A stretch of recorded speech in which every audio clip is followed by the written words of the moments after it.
پھر قدیم پیغمبروں میں حضرت ابراہیم علیہ السلام، یہ بھی قدیم پیغمبروں میں. پھر ابراہیم علیہ السلام کے 2 بیٹے تھے، اسحاق اور اسماعیل. اسحاق علیہ السلام کی پرورش کہاں ہوئی ہے؟ ارض شام میں، جو برکت والی زمین ہے. برکت والی زمین، اللہ نے اس کو برکت والی زمین کہا ہے سورہ بنی اسرائیل میں. سبحان الذی اسری بعبدہ لیلا من المسجد الحرام الی المسجد الاقصی الذی بارکنا حولہ. پاک ہے وہ ذات جو اپنے بندے یعنی محمد صلی اللہ علیہ وسلم کو مسجد حرام سے مسجد اقصی کی طرف لے گیا. جس مسجد اقصی کے ارد گرد کا ایریا ہم نے برکت والا رکھا ہے. میں ترکی کے بارڈر پہ گیا ہوں، شام میں تو نہیں گیا کیونکہ وہاں حالات صحیح نہیں تھے. تو ترکی کے بارڈر پہ جو آخری شہر ہے، جب ہم ترکی وزٹ کے لیے گئے تو پورے ترکی میں ہم گھومے تھے. تو وہاں ہم بارڈر پہ بھی گئے.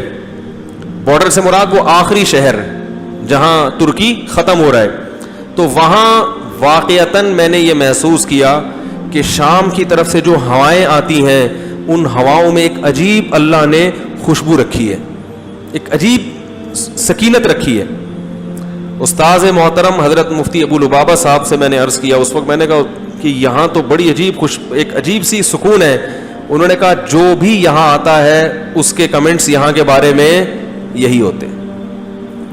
کیوں ایسی زمین اللہ نے اس کو برکت والی؟ اس لیے کہ وہاں جتنے پیغمبر پیدا ہوئے اور جتنے پیغمبروں کی شام میں قبریں ہیں، اتنے پیغمبر پوری دنیا میں کہیں بھی نہیں ہیں. ہم لوگ ابھی ازبکستان گئے نا دورے کے لیے، ہمارا پروگرام تھا شام جانے کا، کیونکہ اگر وزٹ کرنا ہے تو مکہ اور مدینہ کے بعد سب سے بہتر جگہ کون سی ہے؟ شام. لیکن اس لیے نہیں گئے کہ حالات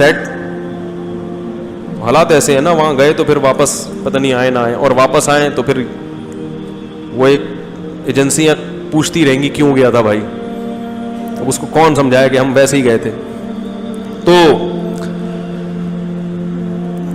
اللہ تعالیٰ نے اس جگہ میں برکت پیدا کی. کیوں؟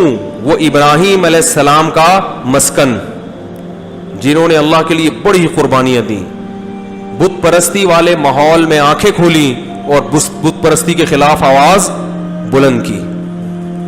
ہم دیکھتے ہیں جو لوگ غیر مسلم ہیں، اپنے والدین کی وجہ سے پوری زندگی اپنے مذہب کو نہیں چھوڑتے.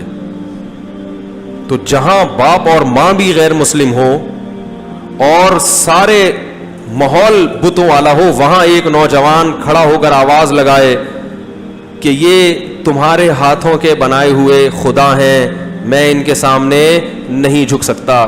لقد کنتم انتم وآباؤکم فی ضلال مبین، تم بھی اور تمہارے باپ دادا بھی کھلی ہوئی گمراہی میں پڑے ہوئے ہو، میں ان پتھروں سے تراشے ہوئے بتوں کے سامنے سر نہیں جھکا سکتا.